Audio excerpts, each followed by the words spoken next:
The top story is the story of a 20-year-old woman who 8 years ago accused five professional hockey players, falsely accused of sexual assault.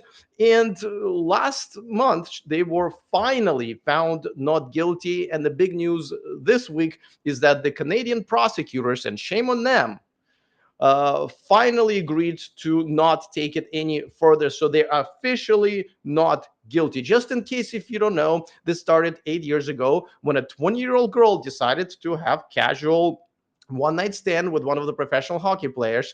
She met at the bar, and then they've invited other professional hockey players to have a wild night. Now, she herself admitted in text messages, and there's actually a fucking video of her saying that this was consensual. And originally, there was no charges pressed. The prosecutors decided not to go through with this. But under pressure from friends and family on her part, and under pressure from the media on the prosecutor's part of the Crown, they ended up actually taking these men to court. And NHL suspended them without pay. They lost their professional contracts. And all of this, despite the fact there were pretty much no evidence of any of this. And this is when finally the judge, after the bunch of mistrials and other problems, took over the trial. She essentially said that what the alleged victim, who is not the victim at all here, the men are, basically lied and was inconsistent and over exaggerated. There was absolutely no evidence, and they all found not guilty on all charges whatsoever. But here's the worst part. Not only they've lost 7 years over their lives and their contracts, this woman was apparently filed a multi-million-dollar civil lawsuit. The Hockey Canada ended up settling with her, which means she made a significant amount of money.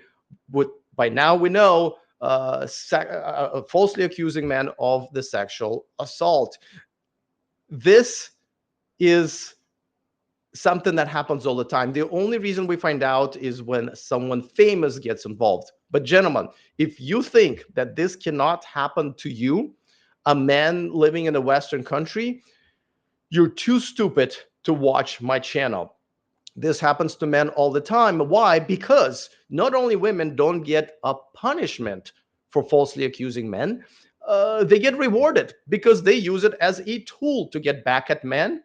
They use it as a tool to essentially, make money in this case. And by the way, these are all of the men who were now found not guilty. But here's another problem with this.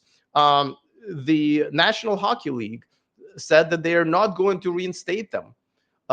Even though the NHL Player Association said that they're ready to bring them in, the Russian league, where one of the guys played, said, "Hey, as long as they're not guilty, found in court, we're absolutely going to welcome them back." But National Hockey League said, "No, we're not going to let them in. We don't like what happened." And by the way, NHL has had a history of encouraging, pretty much borderline encouraging women to go after their players. Evander Kane, another player who played for San Jose Sharks and many other teams, was falsely accused by his wife, who ended up actually losing custody of their baby at the end of the day because of how much lying she did and how awful of a person she was and probably still is. And this happens all the time. Now, the laws need to be changed. The laws need to be changed because there is no protection for men. There's only essentially encouragement for the women to do more and more and more of this. And of course, this is a fallout of the Me Too movement, which is, by the way, something to be said about these women who falsely accuse men of sexual assault and know that, and there is no punishment for that. They do a huge disservice to those women who actually are victims of sexual assault, right? Because at this point, I would not, how they say, believe the victim. I don't believe any woman unless there is evidence. We should not believe women's or any person's feelings because, in a case like this, they were all fucking wrong. What we need to believe, and I'm going to blow your mind here, we need to believe facts and evidence, which were none of in this court case. Because there's so, by the way, this is the judge who announced the verdict, and thank God she actually saw through all of the bullshit. This is yet another sketch of these men in court having to do that.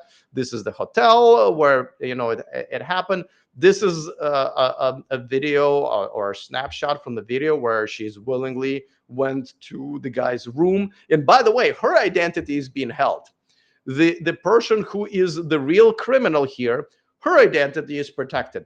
But the men who are innocent, they were blasted all over the place on social media and so forth and so forth. But there is another problem, and I guess this is the root of the problem, because look, when the mainstream media covers this, they still end up making the girl as a victim and calling out how this is all unfair.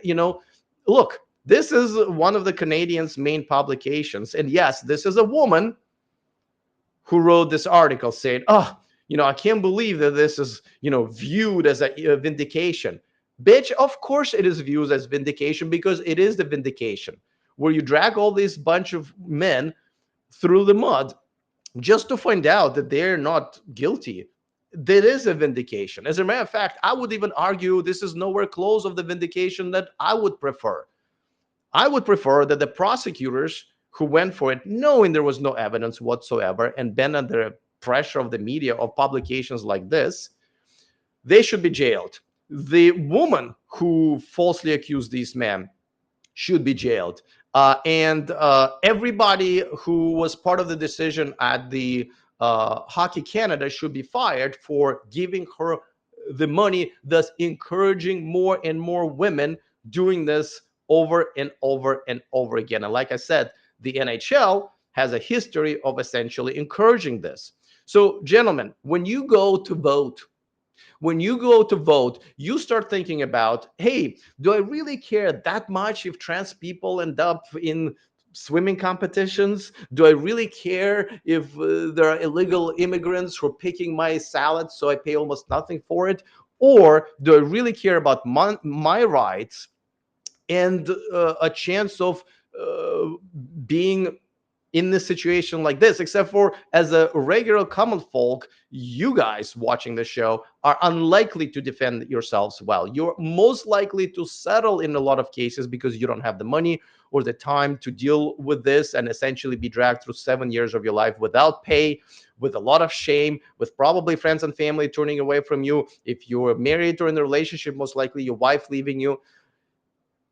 Think about what their priorities are, gentlemen, because right now I see nothing to indicate that American men or Canadian men or Western men care even a little about their rights and not being in this situation like this. Let's go to the chat where The Rock says, if a woman can be rewarded for falsely accusing, then there is no rule of law, which also relies on principle of innocent before proven guilty.